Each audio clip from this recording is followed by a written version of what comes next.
washabihi ajmain. Rabbi shrah li sadri wa yassir li amri wahlul 'uqdatam min lisani yafqahu qawli. Allahumma sholli ala Muhammadinil Fatih lima ughliqa wal khatimi lima sabaqa nasiri wa ala alihi wa ashabihi haqqa qadrihi wa miqdarihil azim. Alhamdulillahirabbil alamin. Puji syukur marilah kita panjatkan kehadirat Allah Subhanahu wa taala yang telah menganugerahkan kesehatan kepada kita semua sehingga kita dipertemukan pada majelis yang mulia ini, yaitu Majelis Tholabul Ilmi, guru-guru kimia di lingkungan Madrasah Kementerian Agama Republik Indonesia. Tak lupa sholawat teriring salam marilah senantiasa kita sanjung agungkan kepada junjungan kita Nabi Yuna Muhammad Shallallahu Alaihi Wasallam. Semoga kita termasuk umatnya yang akan memperoleh syafaatnya di yaumil akhir nanti. Bersyukur sekali pada siang hari ini dan saya sangat berterima kasih diberi kepercayaan untuk memandu jalannya kegiatan kita pada siang hari ini. Yang terhormat telah hadir di tengah-tengah kita juga di sini Ibu Devi Indah Anwar, Master of Science, selaku narasumber yang akan berbagi ilmu kepada kita semua pada siang hari ini. Dan kegiatan kita pada siang hari ini terselenggara atas inisiasi dari Komunitas Pendidik Madrasah Berbagi dengan Universitas Muhammadiyah Sukabumi yang didukung sepenuhnya oleh GTK Madrasah Kementerian Agama Republik Indonesia. Bapak dan Ibu sekalian, sebelum saya melanjutkan sebagai pemandu acara pada kegiatan kita siang hari ini, izinkan saya untuk memperkenalkan diri. Nama saya Arif Fadila, saya guru kimia di MAN 1 Bandar Lampung, dan saya sudah mengajar sejak tahun 1994. Dan saya tidak bisa menolak ketika Pak Rizal WA saya untuk, karena mau lintas ke Sumatera, katanya selama ini selalu di Pulau Jawa, jadi mau lompat ke Sumatera, nyebrang ke Sumatera. Akhirnya ketika Pak Rizal meminta saya untuk membantu kegiatan ini, kenapa tidak? Ini adalah untuk madrasah. Dan akhirnya saya hadir di tengah-tengah Bapak dan Ibu semua, dan mudah-mudahan saya selalu dalam bimbingan Allah untuk membimbing atau mengatur jalannya kegiatan kita pada siang hari ini. Dan sebelum kita memulai kegiatan kita pada siang hari ini, marilah kita bersama-sama mengawalinya dengan mengucapkan lafaz basmalah. Bismillahirrahmanirrahim. Dan sebelum saya menyerahkan kepada moderator, saya akan bacakan rundown acara kita pada siang hari ini.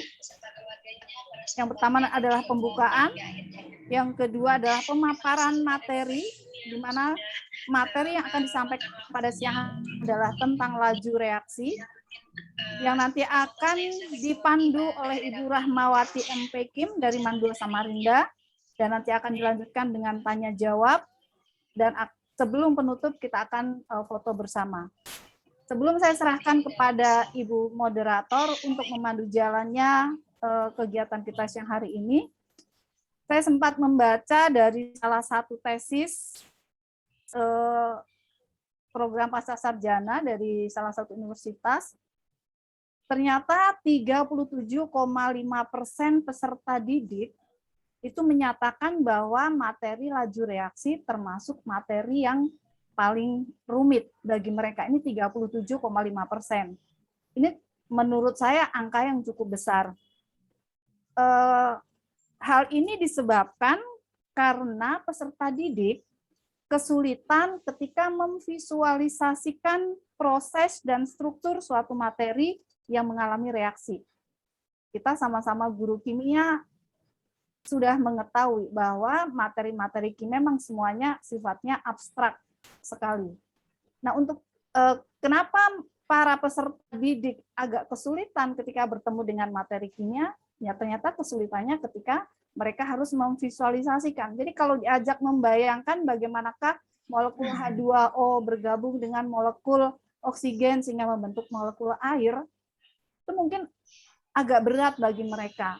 Jadi kalau mereka berat, tentu saja ini akan menjadi tantangan kita semua sebagai guru kimia, bagaimana kita bisa mendrive peserta didik untuk bisa memvisualisasikan, artinya bisa membawa materi-materi yang abstrak tadi menjadi lebih real.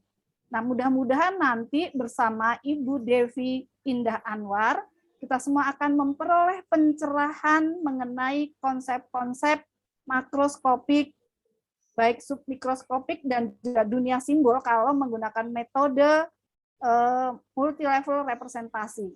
Dan ini mudah-mudahan akan bisa menjadi bekal kita supaya peserta didik akan lebih gamblang ketika menerima materi pelajaran kimia.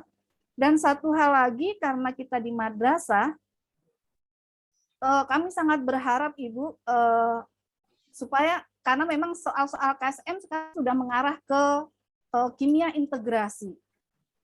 Jadi juga sangat berharap bagaimana kita bisa memadukan bahwa kimia itu tidak terlepas dari agama.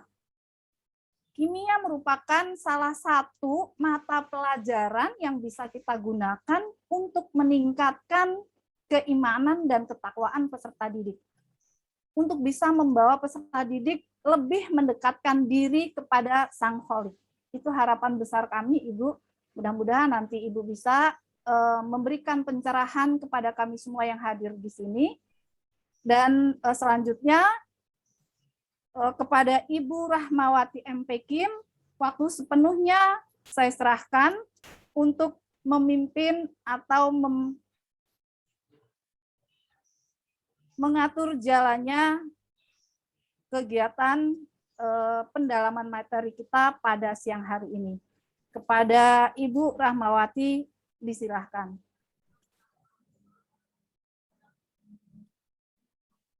Baik, terima kasih banyak Bu Arif Fadila. Suara saya terdengar ya, Bapak Ibu. Oke. Bismillahirrahmanirrahim. Assalamualaikum warahmatullahi wabarakatuh. Waalaikumsalam warahmatullahi wabarakatuh. Alhamdulillahirabbil alamin wassalatu wassalamu ala asyrofil anbiya'i wal mursalin nabiyina wa Muhammadin Muhammad wa ala alihi washabihi ajmain. Wa man tabi'ahum bi ihsani ila yaumiddin amma ba'du. Baik, Bapak Ibu yang kami hormati, seperti yang telah disampaikan oleh Ibu Arif Fadila tadi selaku host pada kegiatan ini, bahwasanya pengajaran sains di madrasah selama ini kita selaku guru memang seringkali menekankan sains itu hanyalah sebagai produk saja. Seringkali kita hanya mengajarkan kepada siswa hanya terkait fakta, hukum, ataupun teori saja. Padahal di samping itu ada hal yang lebih penting, yaitu proses dan juga pengembangan keterampilan dan juga sikap ilmiah yang harus kita tanamkan di dalam diri peserta didik kita. Ya. Belum lagi kalau di lapangan seperti yang sering kita jumpai, mungkin ada beberapa siswa dari sekolah yang berbeda, meskipun kita ajarkan dengan materi yang sama, tetapi diajar oleh guru yang berbeda, itu seringkali menghasilkan pemahaman yang berbeda juga gitu. Hal itu disebabkan mungkin ya karena tadi pandangan guru yang dan juga cara mengajar guru yang berbeda, sehingga mempengaruhi gitu ya, mempengaruhi hasil produk yang kita sampaikan kepada siswa gitu. Transfer ilmunya juga berbeda. Nah, berlatar belakang dari itulah mungkin kegiatan kita pada hari ini ya, kita bersama-sama lagi ingin merapatkan barisan gitu, menyamakan persepsi dan pandangan kita terhadap konsep-konsep materi kimia, terutama pada hari ini yaitu tentang laju reaksi, di mana seperti yang dikatakan oleh Bu Arif tadi, banyak sekali di dalam laju reaksi ini mungkin konsep-konsep yang sering salah juga kita sampaikan ke siswa mungkin atau miskonsepsi karena terkait dari materi kimia itu sendiri yang memang sifatnya abstrak gitu ya, dan ciri khas ataupun karakteristik yang dimiliki oleh laju reaksi itu pastinya juga bersifat abstrak, dan lagi terkait juga pastinya menghubungkan dengan ilmu menghitung gitu ya. Pastinya ini akan menjadi momok bagi siswa dan juga kesulitan guru dalam mengajarkan hal itu kepada siswa. Belum lagi dengan penampilan grafik-grafik dalam laju reaksi, ya, terutama tentang order-order reaksi yang seringkali keluar pada soal-soal KSM ataupun olimpiade. Gitu.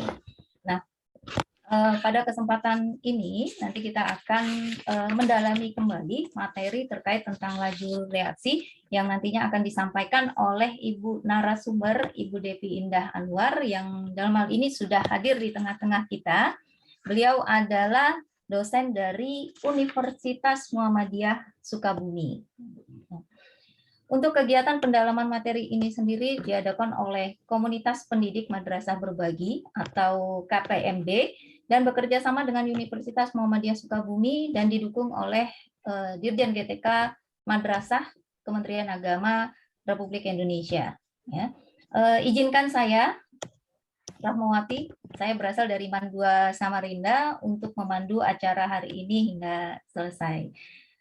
Baik, tadi sudah disampaikan oleh Bu Arif rundown acara kita hari ini. Tadi mungkin sudah dibuka ya Bu Arif ya, dengan basmalah tadi. Insya Allah acara kita hari ini semoga membawa manfaat. Kemudian selanjutnya nanti kita akan ada pretest dulu Bapak Ibu, ya, sebelum ada paparan materi dari narasumber. Dan selanjutnya setelah paparan materi dari narasumber nanti baru akan dilanjutkan dengan diskusi dan tanya jawab, dan akan dilanjut lagi nanti dengan adanya post-test, ya, hanya untuk melihat penyerapan kita terhadap materi yang disampaikan oleh narasumber. Kemudian nanti kami mohonkan juga ada closing statement mungkin nanti dari narasumber dan dilanjutkan dengan penutup. Baiklah, sebelum kita lanjut ke pretest, mungkin kita sapa dulu, kita panggil dulu mungkin Ibu narasumber, Ibu Devi Indah Anwar sudah hadir di tengah-tengah kita. Mohon izin Ibu untuk menampilkan CV Ibu mungkin di share screen ya Ibu ya. Jadi biar Bapak Ibu juga bisa melihat bahwasanya apa namanya, sekelumit dari riwayat pendidikan dari narasumber kita pada hari ini. Baik Bapak Ibu, sebentar.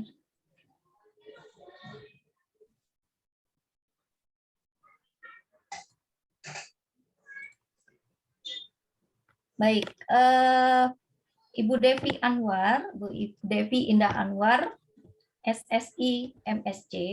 Beliau lahir di Bogor pada tanggal 12 Oktober 1986. Bapak Ibu, lebih muda ini dari saya. Ternyata sudah tua ternyata saya ya.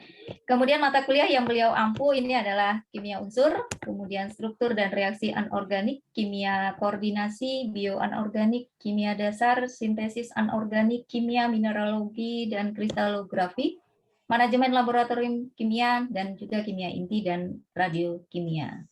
Oke. Nah, kemudian riwayat pendidikan, beliau S1 di Universitas Brawijaya, kemudian lanjut di Pascasarjana Universitas Gajah Mada, juga di bidang ilmu kimia. Dengan judul tesis beliau itu sintesis komposit FeTiO2, SiO2 sebagai fotokatalis pada degradasi Erionil yellow. Selanjutnya untuk pengalaman penelitian mungkin Bapak Ibu bisa sambil melihat di share screen ini karena tidak saya bacakan mungkin satu persatu. Yang terbaru saja barangkali yang saya baca untuk di tahun 2018 nih, ada berjudul tentang pengembangan elektrolit padat berbasis komposit Fani nanoselulosa untuk aplikasi baterai ramah lingkungan. Wah, ini sepertinya menarik Bu. Nanti saya akan sepertinya akan japri Ibu deh, karena ada terkait tentang ramah lingkungan. Karena madrasah sekarang rata-rata harus beradiwiyata, dan bagaimana caranya untuk bisa mengintegrasikan semua mata pelajaran dengan peduli dan ramah lingkungan gitu ya Bu ya.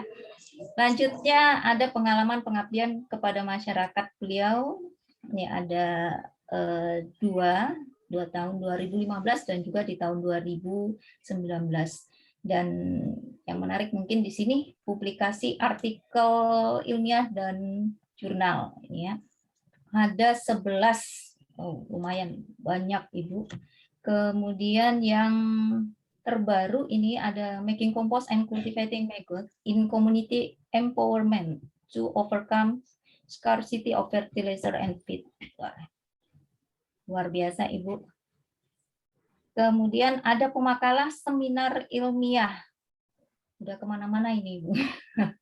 Seminarnya banyak sekali, ada seminar nasional dan juga seminar internasional. Ini Bapak Ibu mungkin saya hanya share di sini, mungkin bisa sambil dilihat.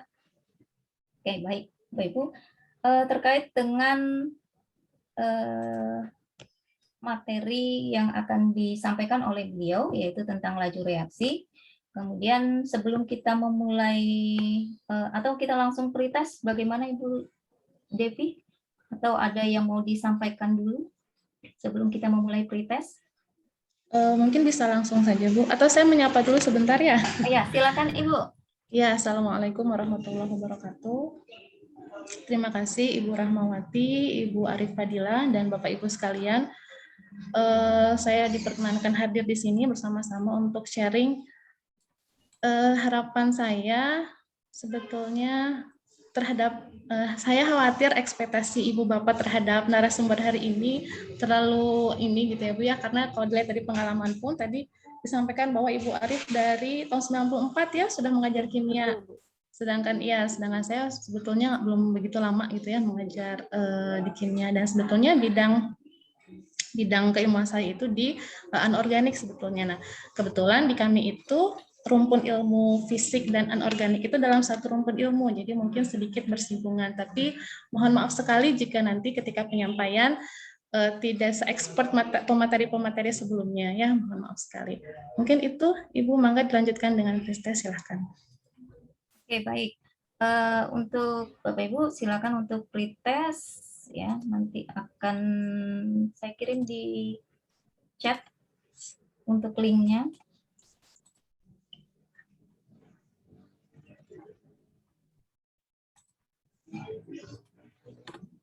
Baik, silakan Bapak Ibu. Waktu 10 menit dari sekarang ya Bapak Ibu ya.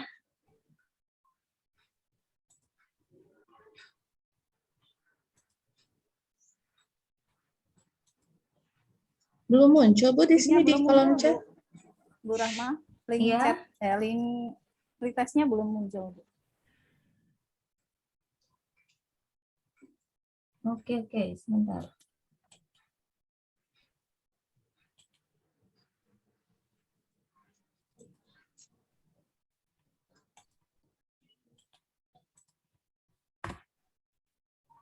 Ya, sudah Bu.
Baik Bapak Ibu, waktunya cukup udah ya 10 menit. Mungkin sudah bisa terjawab dari 10 soal yang ada yang sudah diberikan oleh Ibu Devi. Maka selanjutnya kita langsung saja mendengarkan materi yang akan disampaikan oleh narasumber, yaitu Bu Devi Indah Anwar. Kepada beliau, waktu dan tempat sepenuhnya saya serahkan, Ibu. Silakan. Baik, terima kasih Bu Rahmawati. Oke, kita share screen dari sini ya.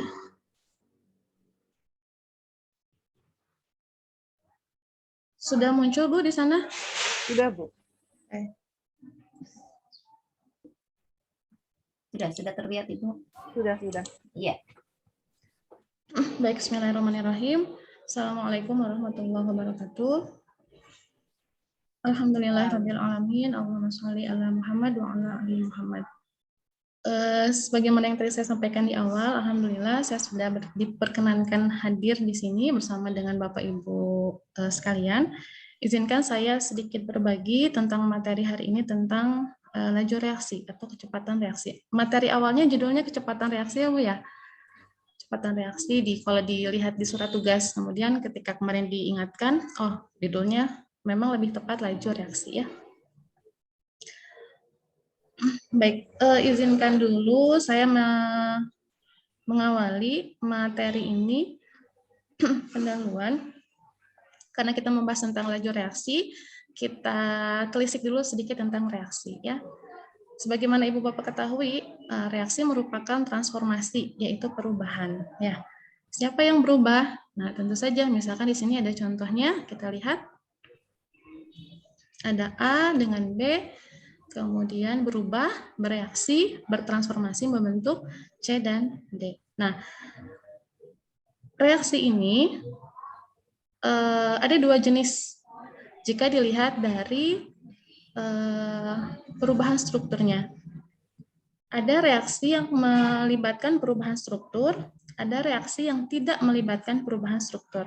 Reaksi yang melibatkan perubahan struktur diantaranya ada reaksi kimia, reaksi biologi, dan reaksi geologi. Sedangkan reaksi yang tidak melibatkan perubahan struktur atau hanya perubahan fisik, yaitu reaksi fisika. Nah, kita lihat. Tadi kan reaksi yang melibatkan perubahan struktur ada 3 ya, reaksi kimia, reaksi biologi, dan reaksi geologi. Ketiga reaksi ini sama-sama mengalami perubahan struktur. Yang berbeda adalah dari waktunya, waktu reaksi yang tentu saja berhubungan dengan laju reaksinya. Misalkan kita lihat contohnya pada reaksi kimia, misalkan reaksi substitusi gugus fungsi di organik ya. Ini relatif berlangsung sangat cepat, bisa dalam hitungan menit, bisa dalam hitungan jam, apalagi di reaksi-reaksi anorganik misalkan ya pada reaksi garam, itu reaksinya sangat cepat, bisa dalam hitungan detik. Kemudian reaksi biologi contohnya misalkan fermentasi, misalkan ini bisa terjadi hitungan waktunya bisa dalam hari atau pekan. Sedangkan reaksi geologi contohnya adalah misalkan pelapukan batu, ya ini tentu saja waktunya relatif lama, bisa dalam hitungan tahun. Kemudian yang kedua, reaksi yang tidak melibatkan perubahan struktur atau hanya merupakan perubahan fisik, yaitu adalah reaksi fisika. Contohnya adalah perubahan wujud air. Nah, perubahan wujud air ini ternyata bukan reaksi kimia, melainkan reaksi fisika, karena tidak melibatkan perubahan struktur. Struktur molekulnya tetap H2O ya. Kita lihat. Nah, di sini ada air dalam bentuk solid, padatan, kemudian dalam wujud ya, dalam wujud cair, liquid, kemudian dalam wujud gas. Nah, air dalam wujud padat, misalkan kita punya es batu, ini saya beri simbol M, ini merupakan jumlah molekul H2O. Begitupun dengan N dan P. Nah, air dalam bentuk padat, solid, misalkan kita punya es batu, kemudian kita berikan energi, kita panaskan, maka dia akan meleleh atau mencair. Nah, dia akan berubah tapi wujudnya akan berubah wujud, tapi strukturnya tetap H2O. Yang berubah apa? Yang berubahnya jumlah molekulnya. Ya, misalkan tadi dari es batu menuju ke air, ke wujud liquid atau cair. Kemudian kita berikan lagi energi, maka dia akan menguap, berubah wujudnya menjadi gas. Misalkan di sini adalah uap air. Nah, tadi disebutkan bahwa reaksi fisika tidak melibatkan perubahan struktur, ya, hanya melibatkan perubahan fisik saja. Jadi saya sebutkan tadi hanya berubah jumlah molekulnya di sini, ya. Nah, M sebagai jumlah H2O dalam wujud padat itu jumlahnya paling banyak karena densitasnya paling tinggi, paling rapat di antara yang lain. Sedangkan yang gas jumlahnya paling sedikit, densitasnya paling renggang, ya. Nah, berapa jumlahnya? Ada yang menyebutkan bahwa jumlah molekul H2O dalam bentuk solid atau padatan jumlahnya sangat banyak, tak terhingga. Ya, ada yang menyebutkan tak terhingga. Sedangkan dalam bentuk liquid jumlah N molekul H2O-nya adalah 4. Lebih dari 4. Kemudian H2O dalam wujud gas itu jumlahnya 1, lebih sedikit lagi, ya. Nah, kita lihat contohnya H2O dalam bentuk liquid atau cair. Nah, sebetulnya kalau kita menuliskan persamaan kan biasanya menuliskan H2O itu sebagai H3O, ya, H3O+. Nah, sebetulnya di alam itu lebih tepatnya adalah H9O4+. Seperti ini strukturnya. Di struktur awal si molekul airnya tetap H2O, ya, meskipun dia berubah wujud dari solid, kemudian ke liquid, kemudian ke gas, yang berubah hanyalah jumlah molekulnya saja. Sedangkan strukturnya tetap, ya, struktur H2O yang kita ketahui strukturnya seperti huruf V, ya, karena ada VSEPR di situ, ya, ada tolakan karena ada PEB, pasangan elektron bebas pada atom oksigen, ya. Oke. Kita lanjutkan. Nah, saya mengutip ini dari beberapa sumber, ya, Bapak Ibu, ya. Kita lihat ilmu kimia adalah penelitian ilmu yang mempelajari komposisi, struktur, dan sifat materi serta perubahan yang menyertainya. Nah, di sini harus digarisbawahi adalah perubahan. Di sini ada contohnya adalah etanol C2H5OH dengan oksigen, bentuk karbon dioksida dan H2O dan energi. Di sini ada perubahan, transformasi atau reaksi reaktan membentuk produk. Pertanyaannya, kenapa si reaktan ini harus berubah, harus bertransformasi, harus bereaksi membentuk produk? Nah, kalau kita lihat azas reaksinya, misalkan ini, ya. Nah, kita bisa lihat tadi, ya, pertanyaan tadi bisa dilihat dari grafik reaksi, hubungan antara energi dengan laju reaksi. Kita gambarkan nanti, ya, sumbu Y-nya sebagai energi, kemudian sumbu X-nya sebagai laju reaksi. Lalu komponennya, biasanya kita hanya menempatkan 2 komponen, yaitu reaktan dengan produk. Nah, sebetulnya kalau kita berbicara tentang laju reaksi, di mana di situ ada mekanisme reaksi, ada tahapan reaksi, maka ada satu komponen lain yang penting dalam dalam reaksi tersebut selain reaktan dan produk, yaitu intermediate atau kita kenal sebagai senyawa antara. Nah, jawaban tadi kenapa si reaktan ini harus bereaksi, berubah, bertransformasi membentuk produk, kita lihat. Reaksi terjadi jika produk reaksi, berarti produk, ya, jika produk reaksi memiliki energi bebas yang lebih rendah dari reaktan. Nah, kita lihat di sini, ini sumbu Y adalah menunjukkan energi, kemudian sumbu X-nya menunjukkan laju reaksi. Nah, si produk tadi sebagai hasil dari reaksi memiliki energi yang lebih rendah dibandingkan dengan reaktan. Energi ini berhubungan dengan kestabilan. Ya, dapat dikatakan bahwa kestabilan reaktan itu sangat rendah. Jadi, jika si reaktan memiliki energi yang tinggi, artinya stabilitasnya rendah. Karena stabilitasnya rendah ini, maka dia harus bereaksi, harus bertransformasi, harus berubah membentuk produk, sehingga memiliki energi yang lebih rendah dan stabilitasnya lebih tinggi, begitu, ya. Jadi tadi pertanyaannya, kenapa si reaktan harus berubah, bereaksi, bertransformasi membentuk produk? Tujuannya ini, ya, untuk mendapatkan energi produk, ya, untuk mendapatkan energi yang lebih rendah, tapi tingkat stabilitasnya atau kestabilannya lebih tinggi, ya. Oke. Oh ya. Nah, tadi saya sebutkan bahwa komponen dalam reaksi biasanya kita menuliskan reaktan dengan produk saja. Nah, padahal dalam mekanisme reaksi adanya intermediate atau adanya senyawa antara itu sangat penting. Kita skip dulu sebentar. Nah, intermediate atau senyawa antara dalam reaksi itu sebetulnya ada dua jenis. Yang pertama, ada kompleks teraktivasi atau disebutnya activated complex, dan yang kedua adalah madya. Nah, apa perbedaan kompleks teraktivasi dengan madya? Kita lihat yang pertama, kompleks teraktivasi dia memiliki energi paling tinggi. Energi paling tinggi di antara komponen yang lain, berarti di antara madya, apalagi dibandingkan dengan reaktan dan produk. Energi paling tinggi artinya dia paling tidak stabil.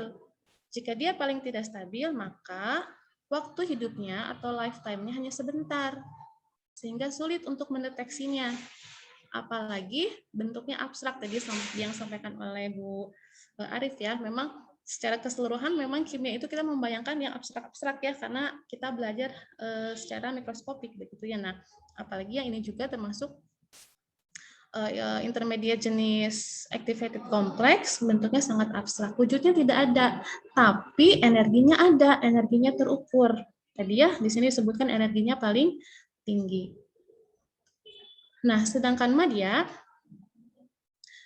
senyawa antara atau intermediate yang kedua yaitu madya, energinya ini A adalah activated complex, M adalah madya, R adalah reaktan, P adalah produk. Jadi kalau kita gambarkan, izinkan saya menulis sebentar.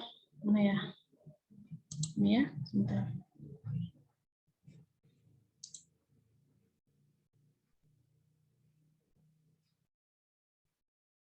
Kesulitan, ya sudahlah, tidak usah digambar. Semoga Ibu Bapak bisa membayangkan, ya. Energi activated complex tadi kan paling tinggi. Nah, kemudian yang kedua adalah energi dari madya. Jadi madya ini energinya berada di antara activated complex dengan reaktan. Nah, karena si energinya relatif lebih rendah dibandingkan activated complex atau kompleks teraktivasi, maka lifetime-nya atau waktu hidupnya relatif lebih lama, ya, lebih lama dibandingkan activated complex. Kemudian bentuknya pun real ada gitu, ya, meskipun hanya sebentar saja.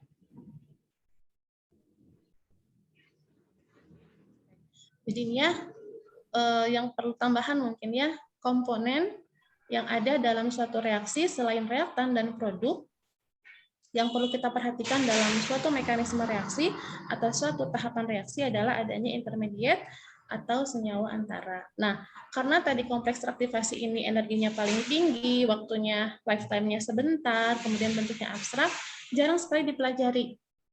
Ya, yang mungkin lebih familiar, yang lebih sering dibahas adalah senyawa antara berupa madya, gitu, ya.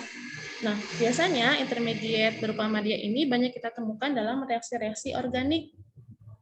Ya, dalam reaksi organik itu relatif lebih sering kita temukan dibandingkan dengan reaksi-reaksi anorganik. Ya, kira-kira kenapa, ya, Bapak Ibu? Ada yang bisa kita sharing, ya, Bapak Ibu, ya, berdiskusi saja. Kira-kira kenapa senyawa-senyawa organik ini lebih banyak dipelajari dibandingkan senyawa-senyawa anorganik kalau kita lihat dari laju reaksinya. Kira-kira kenapa? Ada yang berkenan menyampaikan pendapatnya?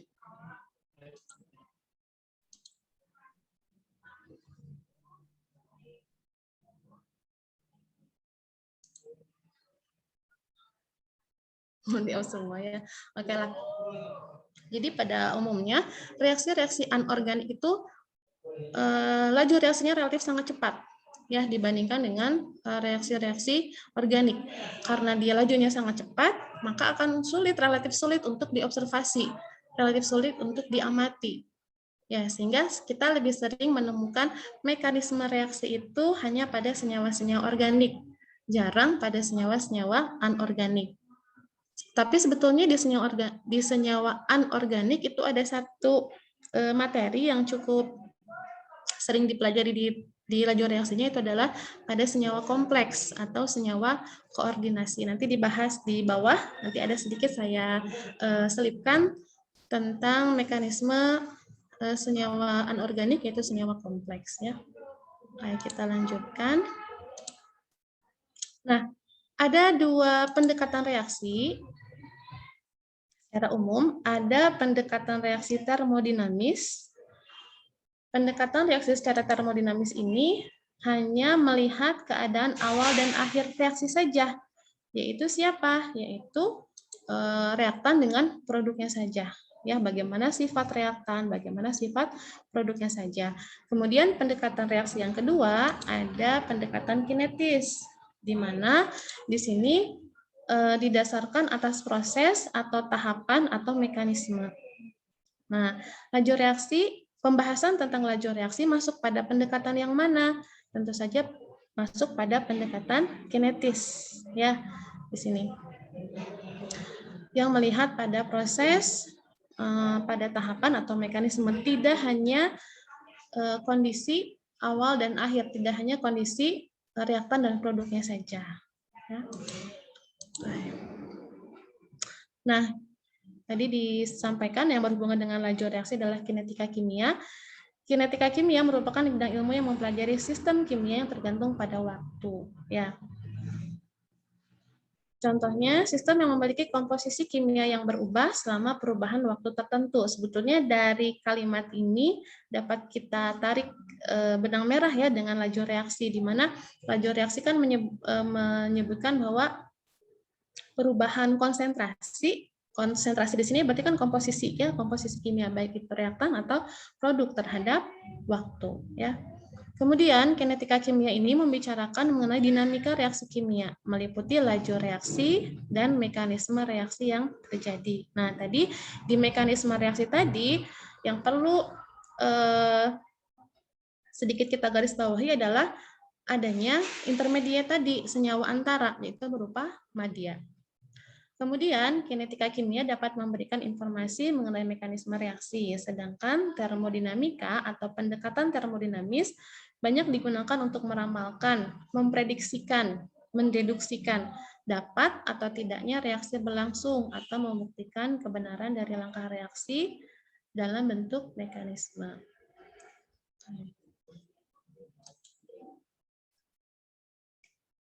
Ini kinetika kinetika reaksi, contohnya misalkan ada pada reaksi apa nih, pembentukan amoniak yang NH3. Di sini diketahui ada energi bebasnya. Nah, kalau kita membahas energi bebas, berarti pendekatannya ada pendekatan termodinamika atau pendekatan termodinamis, di mana memberikan informasi dapat membuktikan reaksi berlangsung spontan. Jadi nilai delta, ya nilai energi Gibbs ini ya, energi bebasnya ini membuktikan reaksi berlangsung secara spontan. Artinya reaksi akan dapat berlangsung. Sedangkan termodinamika ini, informasi ini, berarti informasi tadi keadaan awal dan akhir saja, informasi tentang kondisi reaktan dengan produknya itu tidak bisa menjawab tentang bagaimana reaksi dapat terjadi, kemudian berapa cepat reaksi terjadi, atau bagaimana mekanisme reaksi yang terjadi, karena ketiga hal ini merupakan bagian dari pendekatan kinetika atau pendekatan kinetis. Nah, di sini di kinetika reaksi atau pendekatan kinetis pada reaksi yang sama, di kinetika kimia kita nanti akan mempelajari bagaimana pengaruh temperatur, kemudian tekanan, dan kemudian adanya katalis. Di kinetika kimia ini mengkaji laju dan mekanisme suatu reaksi kimia, di mana sistem reaksi tidak berada dalam keadaan kesetimbangan. Nah, tadi Bu Arif menyampaikan ini kan agak sulit menyampaikan hal abstrak tadi ya, pendekatan termodinamis, pendekatan kinetis begitu ya. Nah, kita lihat contoh realnya. Bagaimana kalimat termodinamis? Saya berikan contoh, saya akan menjadi sarjana.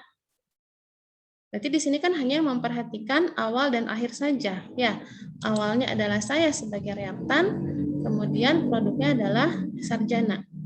Nah, sedangkan kalimat kinetis ada pada proses. Berarti kalau saya akan menjadi sarjana tadi, kalimat kinetisnya adalah saya harus kuliah, harus ujian, harus KKN, TA, dan seterusnya.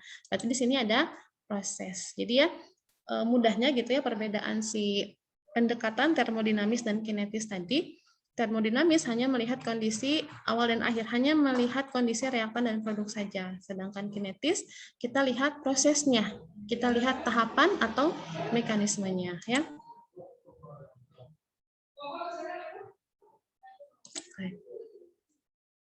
Kemudian, nah ini ada contoh, misalkan saya punya, karena saya basicnya anorganik, saya berikan contoh anorganik.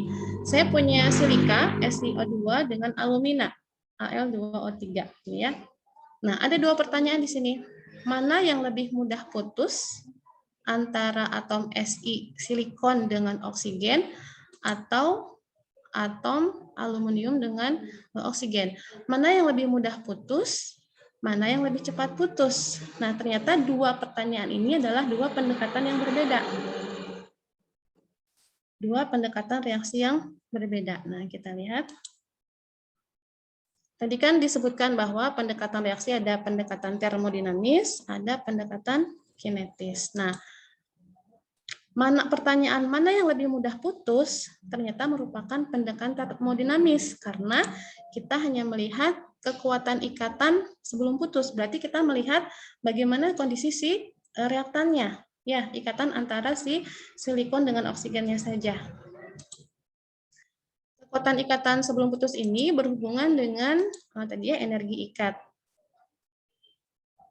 Reaktan tadi silikon dengan oksigen atau aluminium dengan oksigen berarti sifatnya adalah termodinamis. Sedangkan pertanyaan kalimat mudah atau sulit ternyata belum tentu ada korelasi positif atau berhubungan langsung dengan waktu. Bisa saja mudah putus tapi waktunya lama. Atau sebaliknya, mudah putus tapi waktunya sebentar, tidak selalu berhubungan. Ya. Oke, kita bahas yang kedua, kalimat kinetis, yaitu mana yang lebih cepat putus. Pertanyaan mana yang lebih cepat putus merupakan pendekatan atau kalimat kinetis. Karena berhubungan dengan lama atau waktu reaksi. Yang ini berhubungan dengan jalannya reaksi atau proses, ya. Nah, di mana proses tadi merupakan ciri khas dari sifat kinetis. Sama dengan tadi pendekatan termodinamis, di pendekatan kinetis pun, reaksi yang cepat belum tentu ada korelasi dengan energi ikat. Bisa saja lajunya cepat, tapi sebetulnya dia sulit putus. Atau sebaliknya, bisa saja lajunya cepat, tapi kemudahan putus tadi mudah ya, sekarang sulit. Jadi intinya tidak selalu berkorelasi positif, tidak selalu berhubungan. Ya, kalimat termodinamis dan kalimat kinetis ini masing-masing harus dibuktikan secara eksperimen. Sama dengan penentuan order reaksi ya. Order reaksi juga kan ada dalam bahasan laju reaksi ya. Order reaksi itu kan seringkali kita menuliskan sebagai sama dengan koefisien reaksi.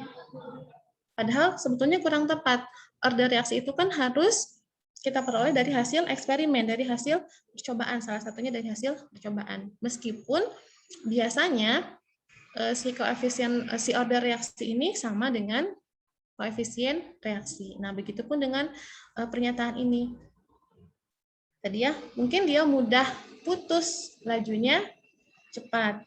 Tapi ada juga eksperimen, tadi saya nggak menampilkan di sini, ada yang dia mudah putus tapi memerlukan waktu yang lama gitu ya, berhari-hari si reaksinya. Jadi tidak selalu berhubungan positif, harus dibuktikan dengan eksperimen atau percobaan. Nah, kita masuk ke laju reaksi. Ini tadi pendahuluannya ya, kemudian ke materi intinya. Cara menuliskan, laju reaksi merupakan tadi ya perubahan konsentrasi terhadap waktu. Konsentrasi siapa?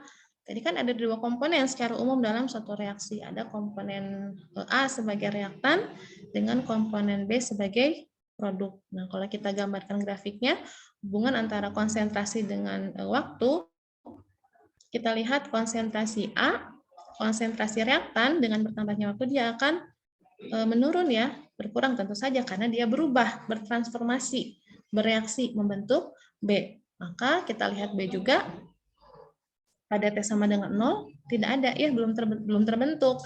Dengan berjalannya waktu, maka si konsentrasi B ini akan bertambah atau meningkat gitu ya.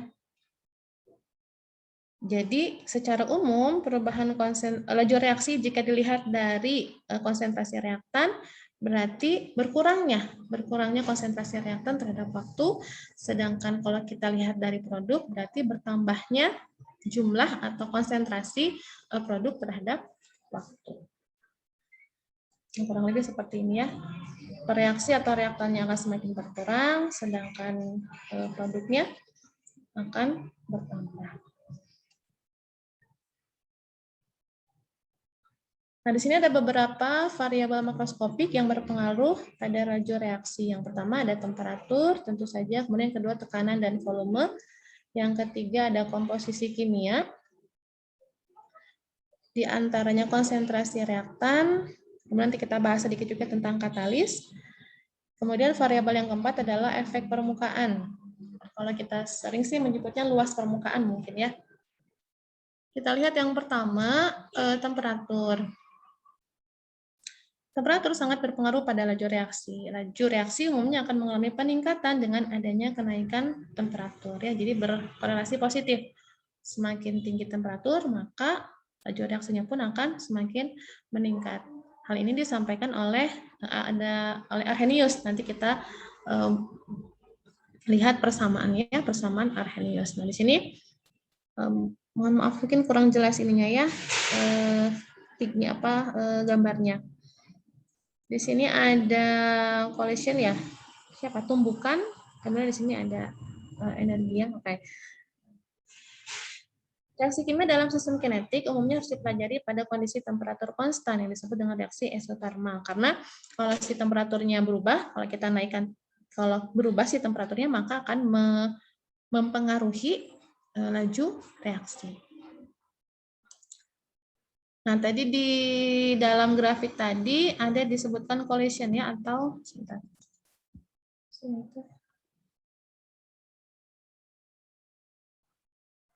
Teori tumbukan. Nah, saya sebetulnya mengcapture dari webnya Ruang Guru. Mungkin Ibu Bapak sudah sering menggunakan. Ada orientasi tumbukan.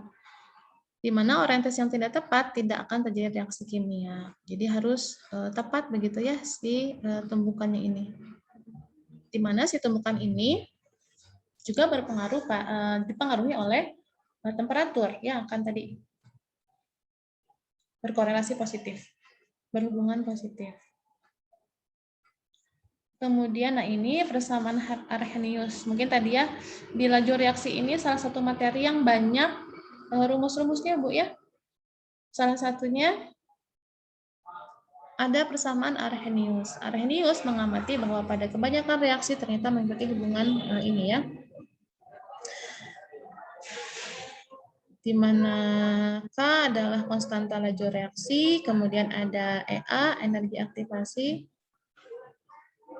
Oh ya, tadi menyambung tadi pertanyaan kenapa si reaktan harus bereaksi, bertransformasi, berubah membentuk produk, kan tadi agar tujuannya mendapatkan energi yang lebih rendah dan tingkat stabilitas yang lebih tinggi. Nah, perubahan si reaktan membentuk produk ini harus melewati yang kita kenal sebagai EA ya, energi aktivasi tadi ya. Tadi sedikit terlewat, mohon maaf. Kemudian di sini ada E, T dan sebagainya. Ya, mungkin lebih Bapak Ibu lebih paham lah, bisa lebih familiar menggunakan persamaan Arrhenius ini. Ini menjelaskan bahwa si temperatur ini sangat mempengaruhi laju reaksi. Kemudian yang kedua ada tekanan dan volume.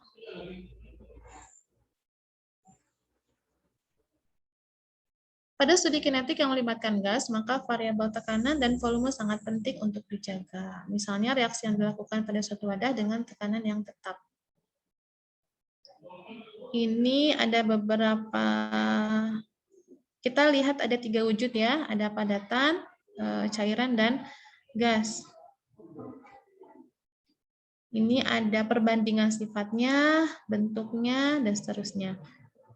Untuk reaksi padatan dan cairan, maka tekanan akan dapat terkontrol dengan mudah, sedangkan volume relatif tidak banyak mengalami perubahan kecuali pada cairan yang memiliki kompresibilitas yang tinggi di sini ya. Kemudian yang ketiga, faktor yang mempengaruhi laju reaksi adalah komposisi kimia.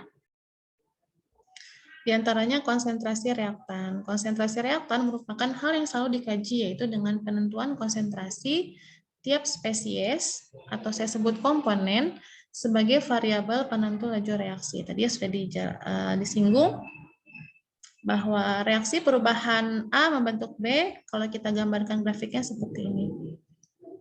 Konsentrasi A akan semakin berkurang terhadap waktu, sedangkan konsentrasi B, konsentrasi produk akan semakin bertambah. Kemudian, pada komposisi kimia, selain konsentrasi, juga dibahas tentang katalis. Bagaimana Ibu Bapak ketahui bahwa katalis adalah suatu bahan atau zat yang jika ditambahkan ke sistem reaksi dapat mengakibatkan perubahan laju reaksi kimia.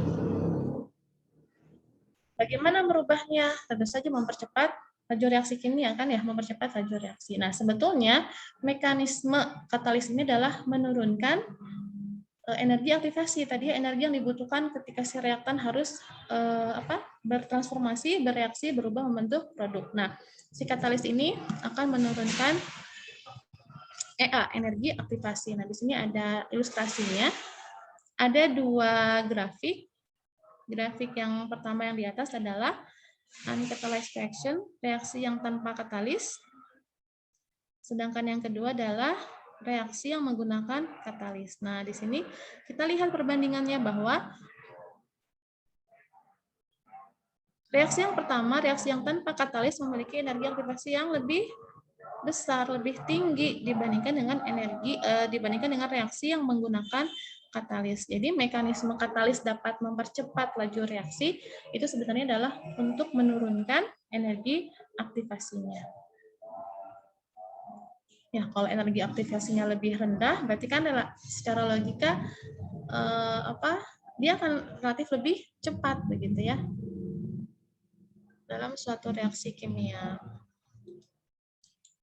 Nah, saya sedikit sampaikan tentang katalis. Banyak logam transisi ya, atau senyawanya yang digunakan sebagai katalis. Di sini disebutkan bahwa katalis adalah zat yang dapat speed up, ya, mempercepat reaksi kimia tanpa dia terlibat di dalam reaksinya, atau biasanya kita menyebutkan akan diperoleh lagi di akhir begitu ya. Oke, nah si katalis ini penting dalam reaksi kimia, apalagi kalau kita sudah berbicara di skala lapangan ya, skala besar, karena si katalis ini dapat save time, kemudian energi, juga biaya gitu ya.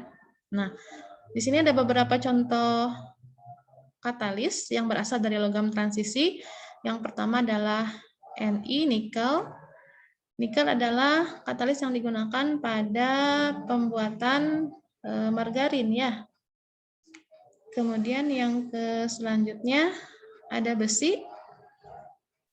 Besi digunakan sebagai katalis pada reaksi pembentukan amonia atau yang kita kenal sebagai Haber-Bosch ya. Selanjutnya ada platinum, PT. Alhamdulillah, yang digunakan pada catalytic converter untuk mengurangi polusi gas ya.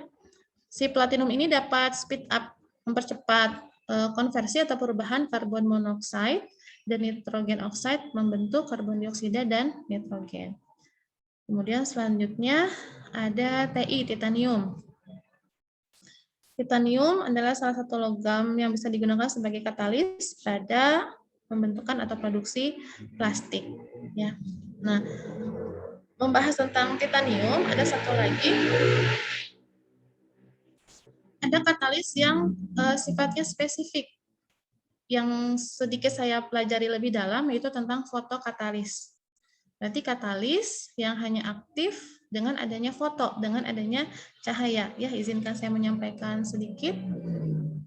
Ini materi yang pernah saya sampaikan tahun 2014. Waktu itu saya membuat tulisan tentang sintesis komposit besi titanium dioksida atau titania sebagai fotokatalis untuk mendegradasi atau menguraikan zat warna metilen blue atau metilen biru. Nah, di sini ada fotokatalis.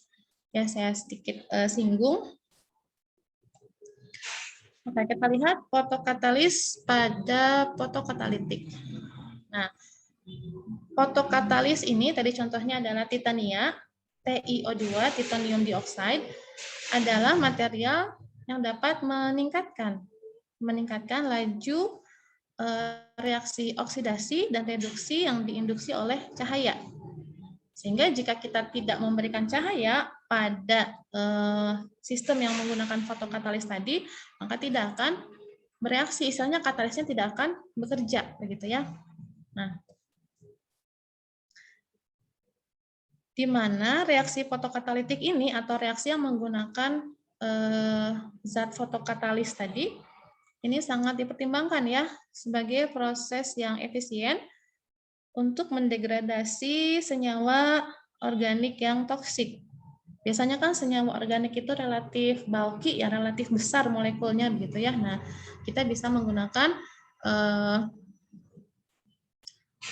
metode atau mekanisme fotokatalitik, di mana pada proses fotokatalitik ini poin pentingnya ada pada ini, ada pada hidroksil radikal hidroksil yang berperan sebagai strong oxidizing agent, sebagai oksidator kuat. Jadi si radikal OH ini yang akan memutus, menghancurkan begitu ya, menguraikan senyawa organik yang berupa material bulky tadi. Tapi catatannya tadi harus diinduksi oleh cahaya. Jadi kalau tanpa cahaya dia akan tidak aktif begitu ya. Nah, kita lihat, oh ini hasilnya. Nah, ini ada kondisi reaksi tanpa iradiasi, tanpa penyinaran, persen penguraiannya hanya 36%. Sedangkan pada penyinaran dengan sumber sinar visible light atau sinar tampak sebesar 99,5%. Nah, ini sebetulnya si fotokatalis murni, fotokatalis TiO2, titania atau titanium dioksida, tadi kan catatannya harus diinduksi oleh cahaya. Ya, nah cahaya kan kita tahu ya banyak range-nya, ada banyak jenisnya, ada ultraviolet, ada visible, kemudian IR dan seterusnya. Nah, si TiO2 sendiri dia aktifnya itu pada sinar ultraviolet. Sinar ungu ungu ya. Nah, kemudian saya sedikit modifikasi, saya tambahkan logam besi di sini, ada Fe. Tujuannya untuk menggeser panjang gelombang ya, untuk menggeser panjang gelombang si fotokatalis tadi agar aktif pada range visible light atau sinar tampak. Karena menurut Ulah dan Duta gitu ya.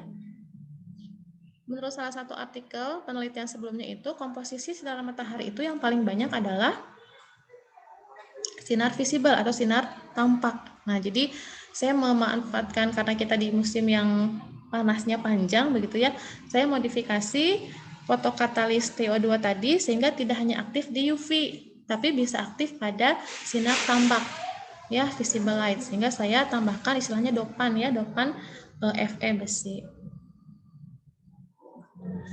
Nah, realnya seperti ini. Ini adalah hasil fotokatalisis. Yang A adalah hasil pada sinar tampak tadi, visible light, sedangkan yang B ini adalah pada dark, kondisi gelap ya, tanpa. Jadi meskipun kita tambahkan fotokatalis, tapi kalau kita setting kondisinya gelap, maka dia tidak akan aktif, dia tidak akan mampu menguraikan atau mendegradasi si senyawa organik. Nah, senyawa organiknya ini contohnya adalah zat warna metilen biru. Nah, itu sedikit saya masukkan tentang fotokatalis karena kita masih membahas tentang katalis. Oke, selanjutnya, nah selain tadi ada fotokatalis, ada juga katalis jenis lain, yaitu katalis biologis atau yang kita kenal sebagai biokatalis. Ya, biokatalis ini lebih familiarnya dikenal sebagai enzim. Di sini ada mekanisme ya, enzim yang sering kita familiar itu apa namanya, lock and key ya, gembok dengan kunci. Jadi harus spesifik begitu ya, sehingga dia bisa aktif. Kalau tadi fotokatalis bisa aktif itu jika terinduksi oleh cahaya, terinduksi oleh foton begitu ya, foto. Sedangkan di biokatalis ini dia bisa aktif itu asalkan pas begitu ya si enzimnya, biokatalisnya dengan reaktannya. Dia membentuk kompleks. Nah, baik fotokatalis, katalis maupun biokatalis, kan tujuannya sama ya, kita menggunakan mereka itu untuk mempercepat laju reaksi. Mekanismenya dengan cara menurunkan energi aktivasi. Nah, perbedaannya pada sebetulnya dia sama-sama menurunkan energi aktivasi, tapi caranya yang berbeda. Nah, pada biokatalis ini, dia akan meningkatkan energi awal dari si reaktan. Jadi kalau awalnya energi reaktan misalkan 100, nah dengan menggunakan biokatalis dia akan naik misalkan menjadi 120, sehingga energi aktivasinya akan berkurang, energi aktivasinya akan menurun. Jadi tujuannya sama sebetulnya, menurunkan energi aktivasi. Tapi pada biokatalis atau enzim tadi mekanismenya adalah dengan menaikkan energi awal dari reaktan, gitu ya. Selanjutnya, yang keempat ya, faktor yang mempengaruhi laju reaksi adalah efek permukaan, atau yang lebih kita familiarnya luas permukaan begitu ya. Sistem reaksi yang berjalan pada fase yang seragam atau pada fase fisik yang sama disebut sebagai reaksi homogen. Selain itu, apabila reaksi terjadi pada antara muka dua fase, maka dikatakan reaksi heterogen. Nah, catatannya, luas permukaan bertambah besar, maka efektivitas reaksi akan semakin tinggi. Berarti faktor-faktor tadi, baik temperatur, kemudian volume tekanan, konsentrasi, adanya katalis, dan luas permukaan, ini berkorelasi positif dengan laju reaksi, gitu ya. Nah, sedangkan luas permukaan ini berbanding terbalik dengan ukuran. Semakin kecil, nah di sini diilustrasikan seperti ini. Jika semakin kecil ukurannya, suatu materi yang akan kita reaksikan, maka luas permukaannya akan semakin besar, luas permukaannya bertambah. Jadi semakin kecil luas permukaan, maka laju reaksinya akan semakin besar, gitu ya. Ini banyak chat sekali.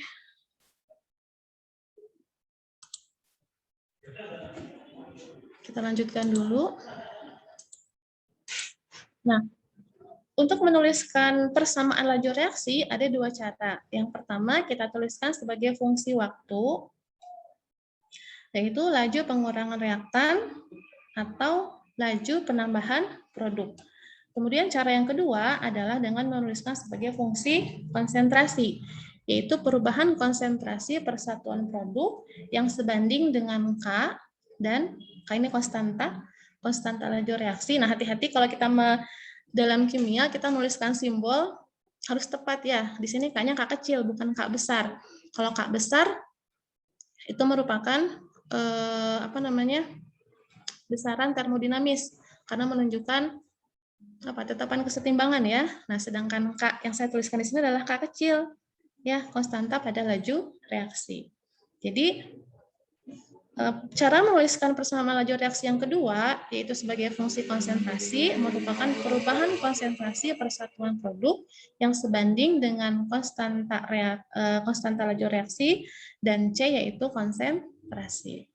Nah, kita tuliskan seperti ini. Misalkan saya punya reaktan A membentuk B, maka cara yang pertama kita tuliskan perubahan, kalau di sini berarti min ya, negatif, karena si A-nya berkurang. Alhamdulillah. Berkurangnya konsentrasi reaktan, konsentrasi A terhadap waktu. Atau kita tuliskan laju reaksinya adalah R, bertambahnya jumlah atau konsentrasi B produk terhadap waktu. Itu cara yang pertama. Kemudian cara yang kedua, kita menuliskannya pada fungsi konsentrasi ya. Nah, di sini bisa kita tuliskan R, laju reaksi sama dengan K kecil, konsentrasi A, dan konsentrasi B. Atau kita tuliskan laju reaksinya ini hanya melibatkan konsentrasi A saja. Nanti di sini berhubungan dengan order ya, order reaksi. Oke. Nah, ini laju reaksi. Ilustrasinya di sini ada 0 second, 0 detik pada T sama dengan 0, kita punya konsentrasi A, konsentrasi reaktan itu sebanyak 1 mol. Sedangkan konsentrasi B tentu saja 0 karena belum terbentuk. Kemudian dengan bertambahnya waktu, pada waktu ke 20 detik, konsentrasi A yang tadinya 1 mol dia akan berkurang. Sehingga hanya terbentuk 0,54 mol. Sedangkan yang B, konsentrasi produk, konsentrasi B akan mulai bertambah. Di sini ada sebesar 0,46. Kemudian pada waktu ke-40, udah lewat waktunya ya, sebentar. Di sini semakin berkurang lagi ya, konsentrasi A tinggal 0,30 mol, sedangkan konsentrasi B 0,7 mol. Semakin bertambah ya, intinya tadi berkurangnya reaktan, bertambahnya produk. Ini kita skip saja contohnya, kita skip saja yang saya ingin sebutkan. Oke, hukum laju reaksi. Tadi dia menyatakan hubungan antara laju reaksi dan konsentrasi dari reaktan. Pangkat dari konsentrasi menunjukkan order. Ada yang menyebutkan order, ada yang menunjukkan order. Ya, sama saja sebetulnya. Order reaksi atau order reaksi. Order reaksi secara keseluruhan adalah jumlahan dari masing-masing order untuk setiap reaktan. Nah, saya singgung di awal. Order reaksi itu tidak selalu ditunjukkan oleh koefisien reaksi. Harus didapatkan dari hasil eksperimen atau hasil percobaan. Meskipun mungkin seringnya ya kita mendapatkan itu order itu sama dengan koefisien reaksi, tapi tidak selalu ya, harus berdasarkan eksperimen. Oke, kita lihat contohnya. Di sini ada laju atau R, di sini ada konstanta, ada konsentrasi NH4+ dengan NO2-. Nah, tadi kan faktor-faktor yang mempengaruhi laju reaksi kan ada beberapa ya. Tapi kenapa yang masuk dalam persamaan laju reaksi hanya konsentrasi saja? Di mana posisi tekanan, di mana posisi temperatur, di mana posisi volume, katalis, luas permukaan. Nah, itu posisinya ada dalam nilai K. Ya. Jadi yang dituliskan hanya konsentrasi ya, sedangkan faktor yang menentukan laju reaksi tadi kan banyak. Nah, dia masuknya dalam K. Nah, dari sini kita lihat order 1 terhadap NH4+, 1 ordernya, kemudian NO2- 1, sedangkan order totalnya adalah 2. 1 dari NH4+ dan 1 dari NO2-. Ini persamaan laju reaksi tadi ya. Nah, pertanyaannya, order reaksi itu apakah selalu bilangan bulat begitu ya? Atau selalu bernilai positif? Tadi kan jawabannya harus tergantung eksperimen ya. Ternyata hasil eksperimen menunjukkan bahwa order bisa saja pecahan. atau bahkan bisa 0 atau negatif ya. Order itu negatif, nanti kita bahas sedikit di bawah. Nah, ini ada order 0, order 1, 2, dan seterusnya. Bahkan ada order kompleks. Order semu juga ada ya, kita pelajari. Ini juga saya ambil dari webnya Ruang Guru, grafik reaksi order 0. Tidak saya turunkan matematisnya ya, karena saya yakin Bapak Ibu lebih paham. Turunan matematisnya, kita lihat hasil akhirnya saja. Grafik reaksi order 0 ini lurus, artinya laju reaksi tidak bergantung pada konsentrasi reaksi. Sedangkan reaksi order 1 ya linear, artinya laju reaksi berbanding lurus dengan konsentrasi bereaksi. Jika konsentrasi bereaksi atau reaktannya kita naikkan, maka laju reaksi juga akan bertambah. Nah, tadi ada pernyataan order negatif. Nah, kalau order negatif artinya apa? Berarti kalau kita menaikkan konsentrasi si A, begitu ya, ternyata laju reaksi akan berkurang atau akan menurun. Artinya dia memiliki order negatif 1, gitu ya. Kemudian ada lagi order 2. Oke. Nah, persamaan laju reaksi, kita lihat di sini contoh reaksinya. Berarti ini cara menuliskan persamaan laju reaksi dengan cara yang kedua, yaitu menuliskan terhadap fungsi konsentrasi. Di sini berarti order reaksinya berapa? Order reaksi kita sebutkan order reaksi total ya, berarti ada 2 ya. 1 dari H2 dan 1 dari I2. Sedangkan yang kedua order reaksinya 1. Jadi si laju reaksi ini hanya bergantung pada konsentrasi N2O5. Sedangkan pada yang atas berarti laju reaksi nomor 1 ini bergantung pada 2 reaktannya, yaitu konsentrasi H2 dan konsentrasi I2.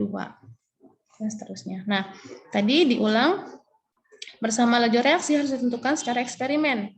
Ya, terutama tadi di order.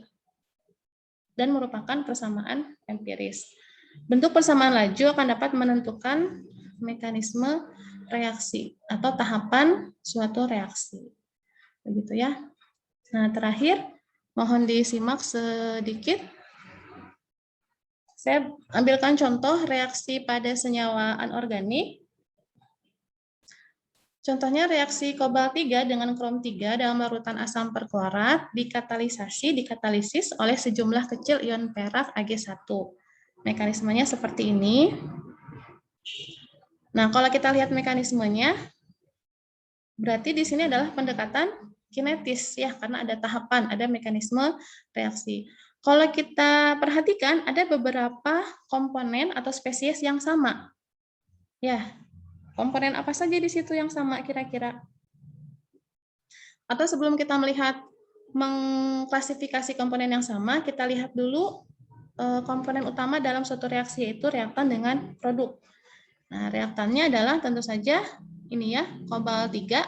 Berarti ini kobalt 3 dengan Cr3, krom 3. Berarti kobalt 3 dengan Cr3.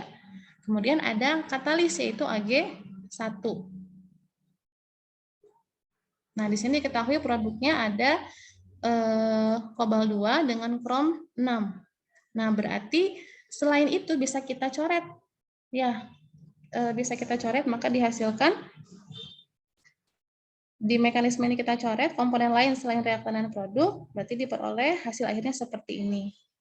Nah, yang spesies atau komponen yang kita coret tadi adalah berupa madya atau senyawa antara, yaitu krom 4, krom 5, dan Ag2. Ya, ini adalah contoh madya atau senyawa antara atau intermediate pada senyawa anorganik. Nah,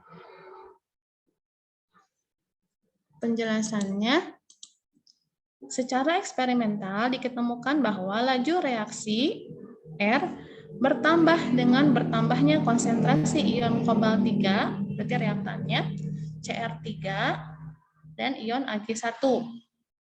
Sedangkan keberadaan CO2 justru menurunkan laju reaksi.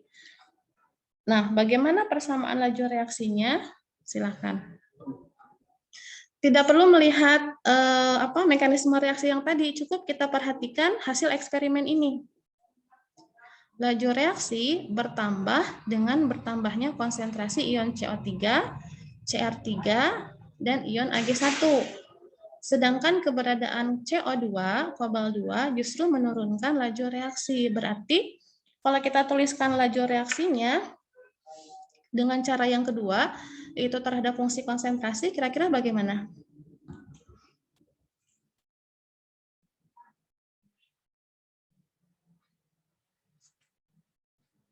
Ada yang berkenan berpendapat, Bapak Ibu?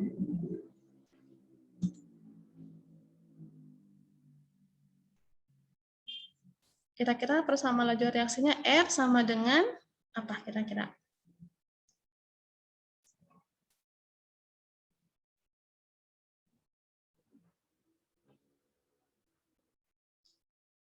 Nah, kita tuliskan saja ya.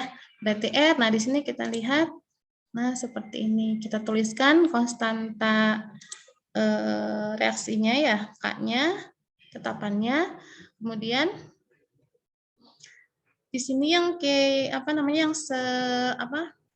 berkorelasi positif atau yang linier, berarti kan ada pada konsentrasi CO3, ini ya, CO3, kemudian Cr3, kemudian Ag1. Ya, berarti dengan bertambahnya konsentrasi Cr, bertambahnya konsentrasi CO, bertambahnya konsentrasi Ag, berarti akan menaikkan laju reaksi. Tapi keberadaan CO2 menurunkan laju reaksi, berarti dia berkorelasi negatif, berarti dia memiliki order negatif 1. Mungkin itu kurang lebih yang dapat saya sampaikan. Mohon maaf jika banyak sekali kekurangan dan kesalahan, mohon dikoreksi bersama dengan Bapak Ibu. Terima kasih, saya kembalikan kepada Ibu Rahmawati. Assalamualaikum warahmatullahi wabarakatuh. Waalaikumsalam. Baik, terima kasih banyak Ibu atas penyampaian materi terkait tentang laju reaksi. Banyak sekali yang dapat kita peroleh dari materi yang sudah disampaikan oleh Ibu Devi, ya, terutama hal-hal yang harus kita ketahui bahwasanya untuk laju reaksi ini harus kita lihat kembali tentang pendekatan yang harus kita lihat, yaitu untuk laju reaksi pastinya pendekatan kinetis tadi ya Bu ya, yang harus kita perhatikan karena pada materi laju reaksi ini yang kita lihat harus berdasarkan proses atau tahapan atau mekanismenya, ya, terutama kita tidak hanya lagi melihat dari senyawa reaktan awal dan akhirnya saja, tapi tetap harus melihat proses yang terjadi atau mekanisme yang terjadi, atau dengan kata lain apa senyawa intermediate-nya yang terbentuk, gitu kali Bu ya, yang sesuai dengan yang disampaikan oleh Ibu tadi. Baik Ibu dan Bapak Ibu peserta, ini kita buka tahap berikutnya, sesi berikutnya yaitu sesi tanya jawab. Di kolom chat sudah ada beberapa pertanyaan Ibu. Apakah langsung akan Ibu jawab satu persatu ataukah dikumpulkan dulu? Saya naik dulu Ibu.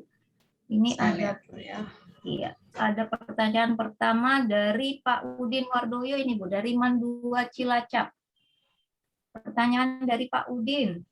Dalam suatu reaksi 0,12 molar glukosa berkurang menjadi 0,06 molar setelah 10 menit dan menjadi 0,03 molaritas setelah 20 menit. Bagaimana cara menentukan order reaksi dan harga konstanta laju reaksi jika hanya tersedia data tersebut? Demikian Ibu pertanyaan dari Pak Udin ini, Pak Udin Wardoyo. Oke, baik, terima kasih Pak Udin. Izin sedikit menjawab ya, mungkin nanti tidak lengkap. Tapi secara umum kan tadi cara menuliskan laju reaksi itu kan delta atau selisih ya, atau perubahan konsentrasi. Di sini ketahuinya glukosa ya. Glukosa. Oke, di situ kan diketahui ada istilahnya C0 dengan CT ya, saya sebutkan konsentrasi awal dengan konsentrasi pada waktu tertentu. Kemudian T-nya pun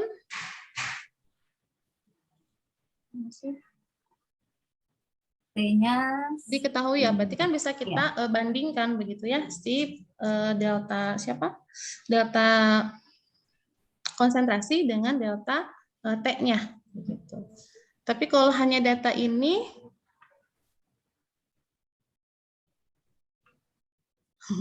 kalau hanya data ini agak sulit juga ya Bu ya, karena sebetulnya harus kita bandingkan dengan reaktan yang lain ya Bu ya, untuk menentukan konstanta laju reaksinya, si K-nya tadi ya, harus dibandingkan dengan data konsentrasi yang lain. Mungkin kalau untuk order reaksi bisa ya dengan membandingkan delta C, ya delta konsentrasi dengan delta waktu. Tapi untuk konstanta laju reaksi kita memerlukan data perubahan konsentrasi dan waktu dari reaktan yang lain. Mungkin begitu ya Bu ya, sependek yang saya ketahui. Mungkin dari Bapak Ibu sekalian bisa menambahkan. Baik. Bagaimana Pak Udin, mungkin ada yang bisa ditanggapi atau Bapak Ibu peserta lainnya. Ini terkait dengan pertanyaan dari Pak Udin dalam soal ini yang hanya diketahui selisih ya Bu ya, selisih dari glukosa pengurangannya setelah sekian menit dan 10 menit dan setelah 20 menit. Dan yang ditanyakan dalam reaksi adalah order reaksi dan harga konstantanya. Bagaimana Bapak Ibu yang lain, apakah ada yang mau menanggapi atau dari Pak Udin?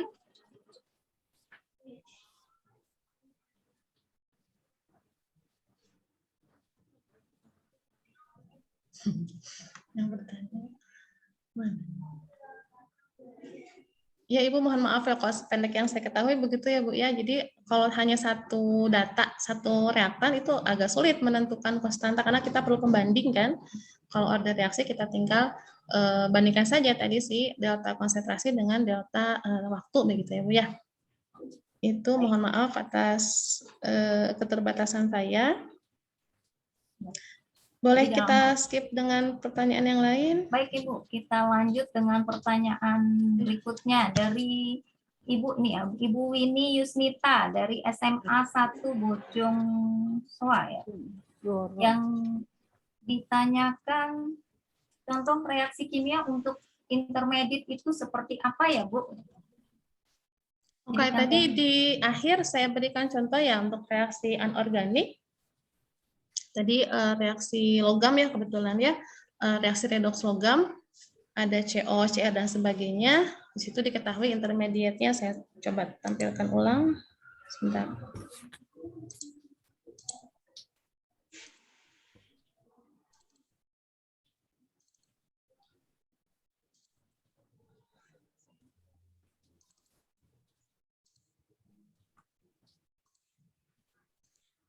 Mungkin ini ya. Contoh intermediate atau yang lebih tepatnya madya, ya. Karena tadi kan intermediate ada dua, ada kompleks aktivasi, ada madya. Di mana madya ini bentuknya relatif lebih real dan waktu hidupnya lifetime-nya relatif lebih lama. Nah, dari reaksi ini, mekanisme reaksi ini dapat kita identifikasi bahwa madyanya ada krom 4, krom 5 dan Ag2. Dari mana ini bisa kita dapatkan? Kita ini saja kita tadi itu identifikasi ya, siapa yang berupa reaktan, siapa yang berupa produk. Berarti sisanya adalah komponen lain atau spesies lain dari suatu reaksi, yaitu madya. Ya, contohnya seperti ini mungkin Bu. Itu baik untuk ya, Bu Yusnita. Ya, memang biasanya di soal-soal juga seringkali tentang pertanyaan yang mana yang termasuk senyawa intermediate itu kadang diberikan dalam bentuk ada reaksi cepat atau reaksi lambat gitu ya Bu ya. Kalau yang soal tadi kan tidak ada reaksi cepat dan reaksi lambat, tapi kita hanya melihat mana yang produk awal dan mana yang sebagai akhirnya ya. Ada reaktannya dan ada produknya. Nah, yang tidak termasuk dalam itu yang termasuk ke intermediate gitu. Ya Bu ya. Baik Ibu, untuk pertanyaan berikutnya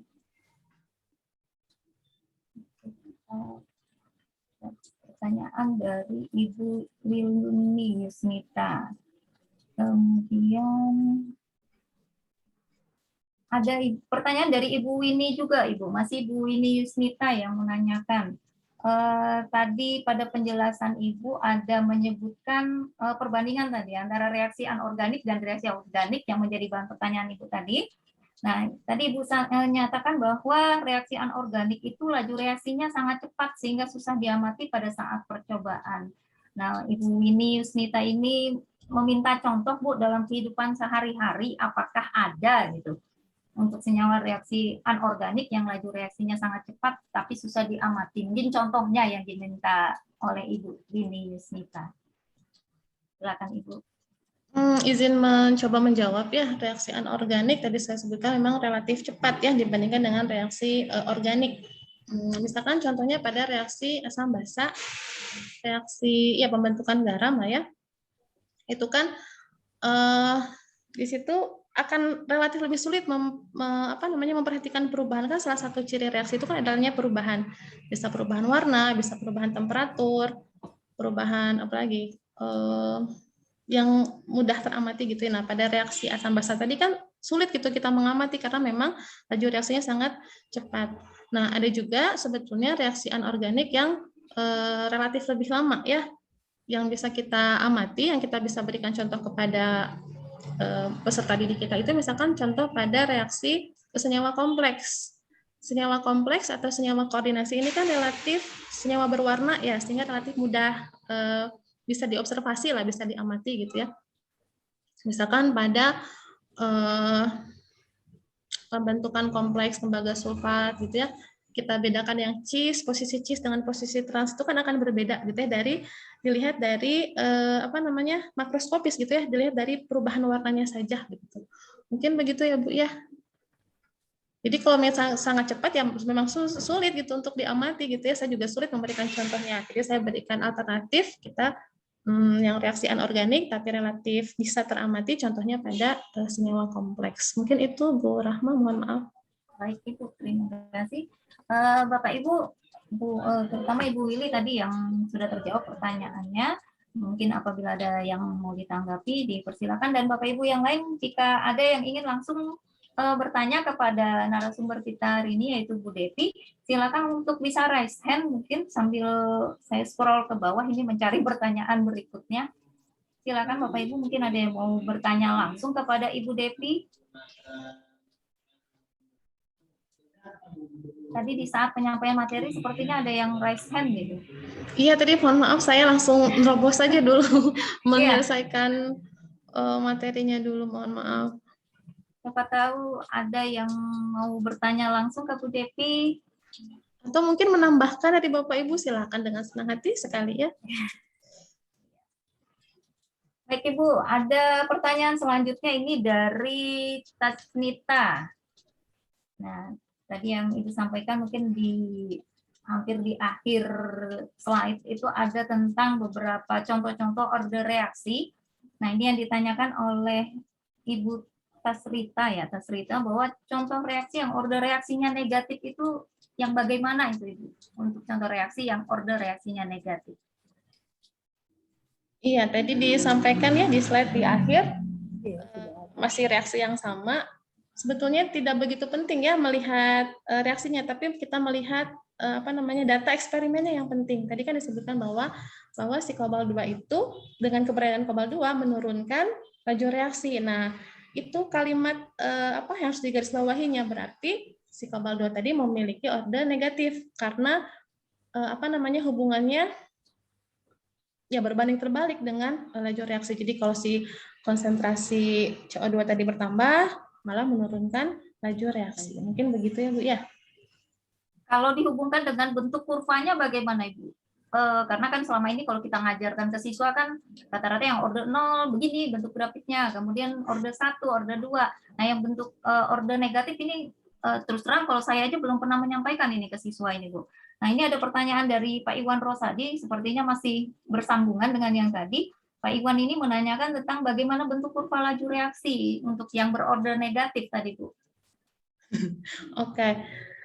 Sependek yang saya ya sebetulnya jujur secara pribadi juga saya tidak begitu mendalami ya bagaimana tadi kan kalau kita lihat contoh order 0, order 1 dan seterusnya yang order negatif atau bahkan yang pecahan tadi itu jarang kita melihat bagaimana kurvanya. Mungkin karena keterbatasan saya, mohon maaf Ibu, saya belum bisa menjawab, belum bisa menunjukkan ya bagaimana gambar dari si kurva tadi. Nah, catatannya si kurva negatif ini kan biasanya hanya dari komponen ya, sedangkan yang kita lihat itu biasanya dalam orde total, orde secara keseluruhan gitu ya. Mungkin itu Bu Rahma, mohon maaf. Baik. Oke, kita lihat kembali sambil menunggu jika ada yang mau raise hand. Oke. Ada lagi nih Bu, dari Ibu Rika Mardiana dari Mandua Lamongan. Bu Rika bertanya, apakah senyawa antara itu sama dengan senyawa yang terbentuk pada reaksi oksidasi pada alkohol primer sebelum terbentuk aldehid, Bu? Itu pertanyaan dari Ibu Rika. Iya, izin sedikit menjawab ya. Tadi sesuai definisi, senyawa antara atau intermediate ini adalah komponen lain di antara reaktan dengan produk, gitu ya. Berarti kalau memang sebelum terbentuk produk aldehid tadi ya, yang disebutkan di soal tadi, ya tentu saja kita bisa identifikasikan sebagai intermediate atau senyawa antara. Ya, mungkin itu Bu. Berarti memang ada senyawa yang terbentuk dulu sebelum terbentuknya aldehid gitu Bu ya. Ya, betul. Dan memang ini contohnya kan di senyawa organik ya. Dan saya sampaikan tadi memang media atau intermediate ini memang banyak ditemukan di senyawa-senyawa organik gitu ya. Baik Bapak Ibu, ini sepertinya saya lihat yang di kolom chat sudah tidak ada pertanyaan. Mungkin ada yang ingin bertanya secara langsung ke Bu Devi, waktu menunjukkan pukul kalau di ini pukul 14.49. Mungkin nanti akan kita adakan post test lagi. Sebelum ada post test, mungkin ada pertanyaan lagi sebelum kita melaksanakan post test, Bapak Ibu. Baik, yang jelas penekanannya pastinya untuk laju reaksi ini memang sekali lagi ini adalah materi yang bersifat abstrak ya Bu ya. Jadi seringkali untuk penyampaiannya tidak hanya susah juga untuk membayangkan ke siswa, tetapi juga dibarengi dengan adanya beberapa hitungan matematis itu yang kadang membuat siswa agak-agak pusing. Kemudian ditambahkan lagi dengan gambar-gambar grafik gitu yang harus dikuasai oleh siswa gitu, dan guru mau tidak mau juga harus bisa menyampaikan hal itu agar bisa dipahami dan mentransfer ilmu dengan baik kepada siswa. Baik, ada yang raise hand ini Ibu, ada Bu Winnie Yusnita. Bu Winnie Yusnita dari tadi ini raise hand udah sampai pegel kayaknya tangannya. Silakan Bu Winnie.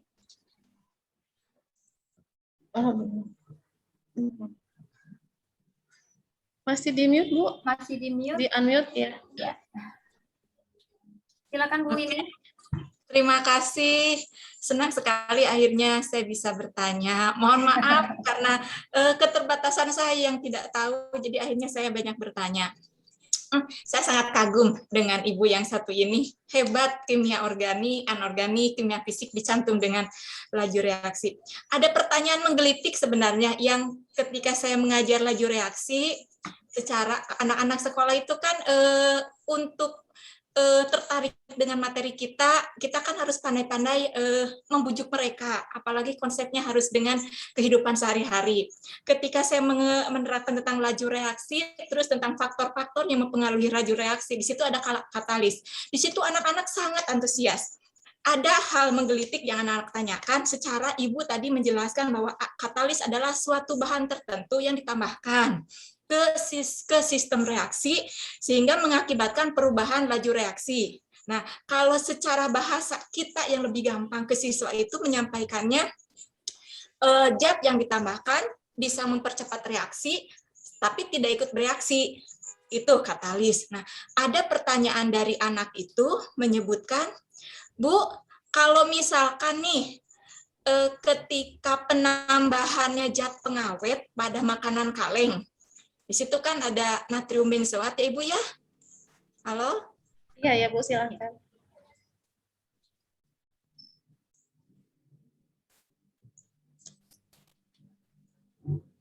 Bu ini? Ibu ini hilang ini Bu ini.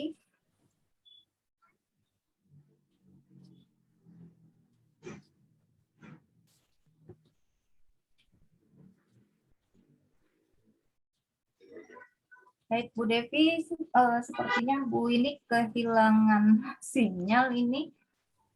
Saya lihat sepertinya tidak ada.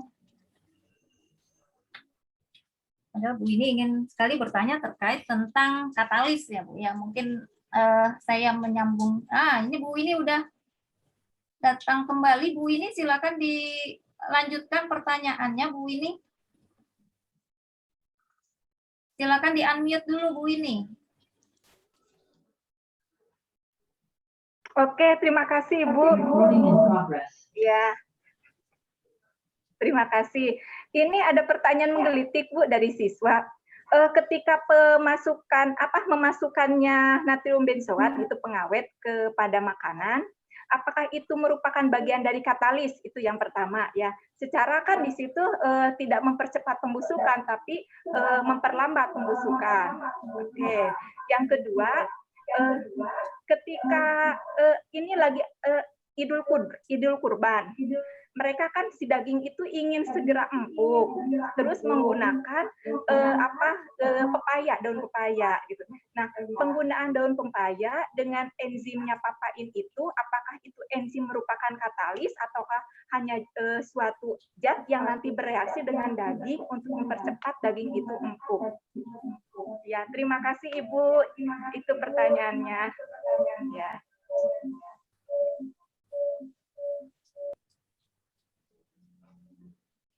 Baik, Bu Devi, mungkin bisa langsung ditanggapi pertanyaan dari Bu Winnie Yusnita terkait dengan katalis tentang si daging kurban ini, Bu. Baik, terima kasih Bu Rahmawati dan Ibu Winnie.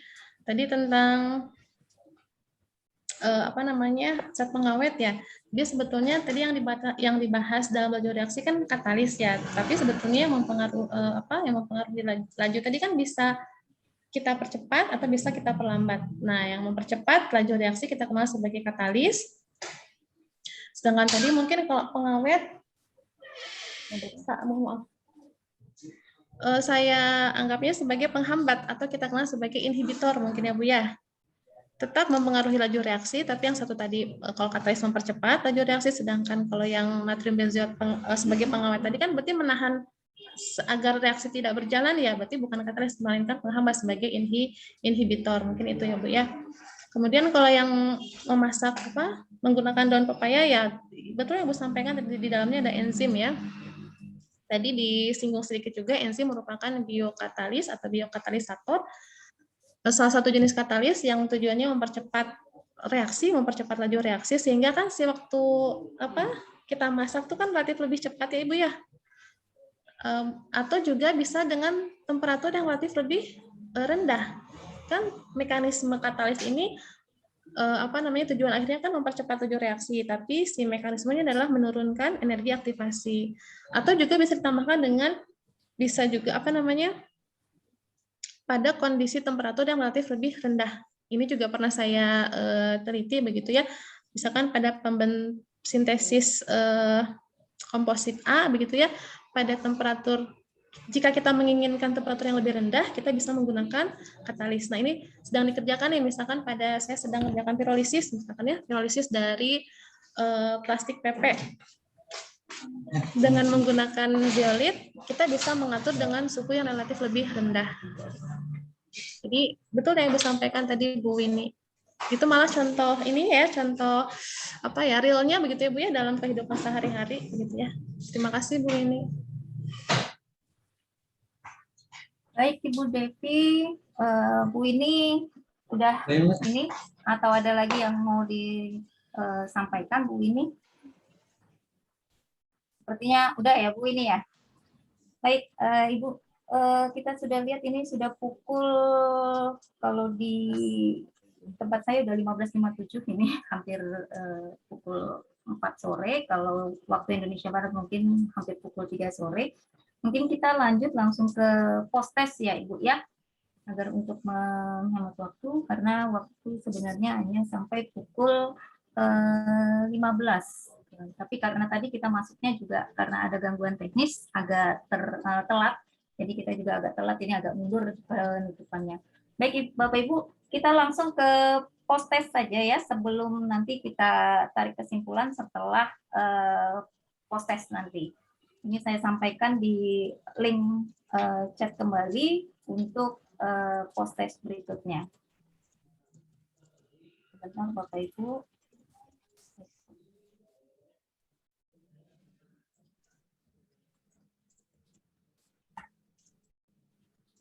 Baik, silakan Bapak Ibu untuk post testnya.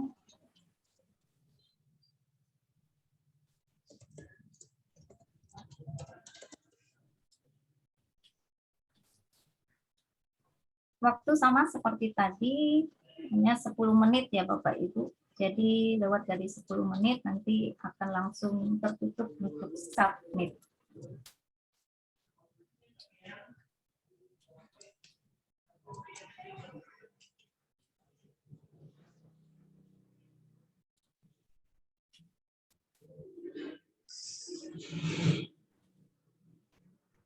Siapa sih tes? Nanti dulu ya.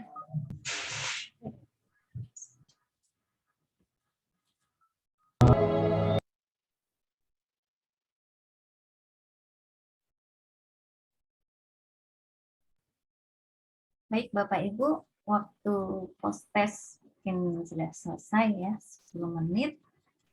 Sebelum kita menutup kegiatan ini, mungkin ada kita minta dulu untuk narasumber kita kali ini, yaitu Bu Devi, untuk menyampaikan closing statement dulu. Ibu, silakan untuk Bu Devi.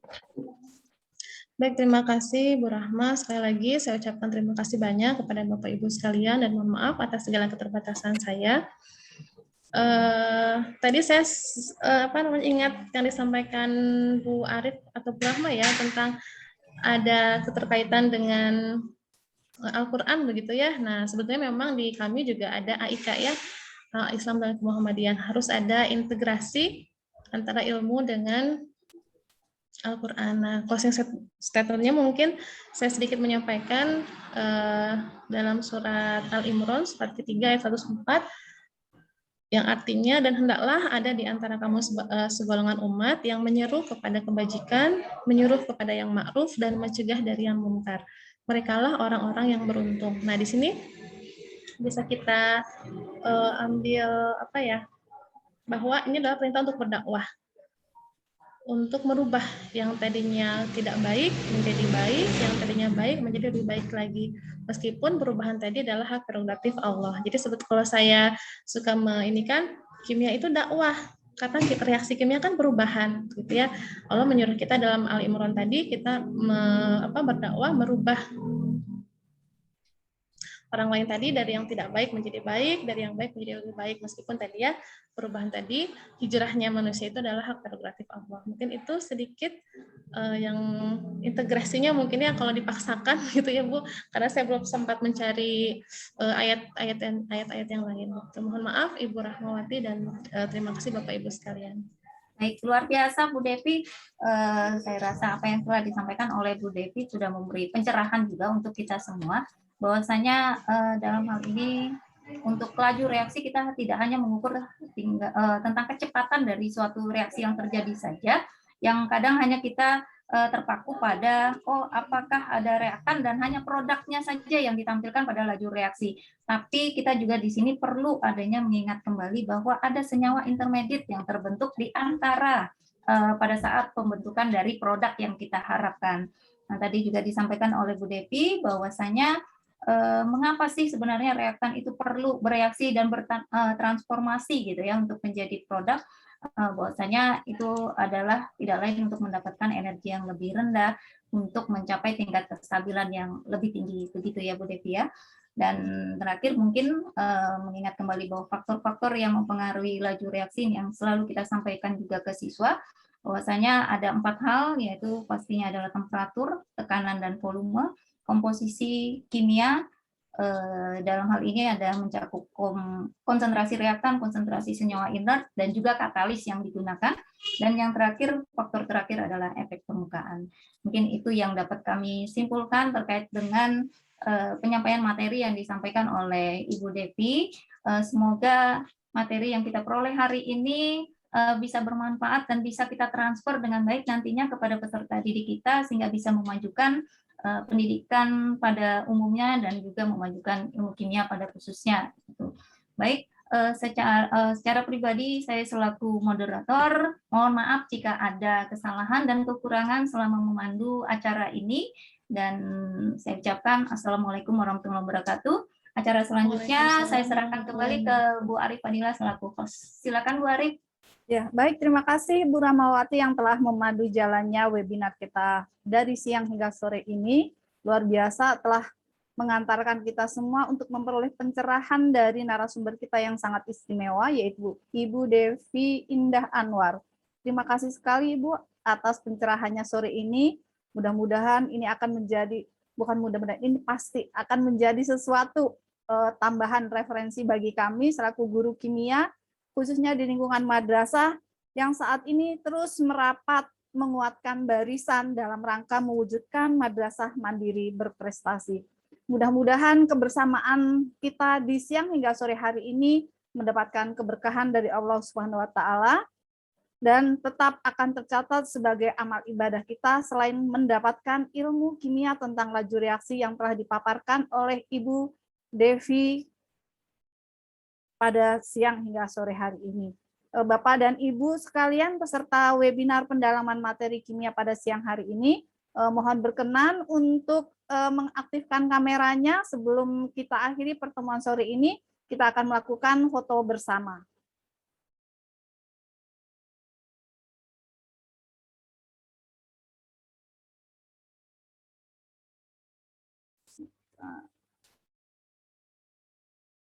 Ya, ini dari layar satu, saya hitung ya, Bu Susi Sulasi, ya terima kasih, 1, 2, 3. Sebentar, nanti akan kita lanjutkan ke layar kedua.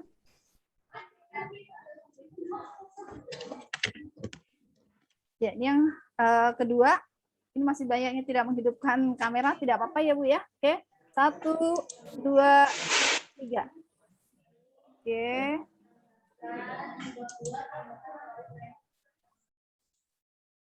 Kemudian yang ketiga, ini sudah banyak yang keluar karena mengingat waktu yang sudah cukup sore, mungkin di beberapa wilayah. Baik, terima kasih Bapak dan Ibu semua atas kebersamaan sore ini. Kita berharap mudah-mudahan dengan penyampaian materi yang disampaikan oleh Ibu Devi pada siang hingga sore hari ini akan menambah amunisi bagi kita guru kimia dalam mentransfer knowledge buat anak didik kita, dan bukan hanya itu, tantangan terbesar bagi kita adalah bagaimana menyatukan antara ilmu agama dengan ilmu-ilmu yang modern, menjadi satu kesatuan unity sciences yang benar-benar tidak hanya membawa keberkahan hidup di dunia, tapi juga menjadi bekal kita untuk menuju kehidupan akhirat yang lebih kekal dan abadi. Saya selaku host pada siang hingga sore hari ini, mohon maaf atas segala khilaf dan sikap, dan kepada Allah saya mohon ampun, dan waktu saya kembalikan kepada panitia pusat. Saya Arif Fadila dari Mansatu Bandar Lampung, mohon maaf. Dan saya akhiri, wabillahi taufik wal hidayah, wassalamualaikum warahmatullahi wabarakatuh. Waalaikumsalam warahmatullahi wabarakatuh. Ibu narasumber Bu Devi, syukron. Ibu Arif, Ibu Rahmawati, dan rekan-rekan guru hebat semuanya. Mudah-mudahan kita ketemu lagi pada minggu depan. Terima kasih banyak. Terima kasih Bapak Ibu. Izin keluar ya. Assalamualaikum. Ya. Saya juga mohon izin ya Pak, ini sudah waktu asar. Dan kita hitung kembali ya, untuk close Zoom-nya. Terima kasih. Assalamualaikum. Waalaikumsalam warahmatullahi wabarakatuh. Terima kasih Bapak Ibu semua.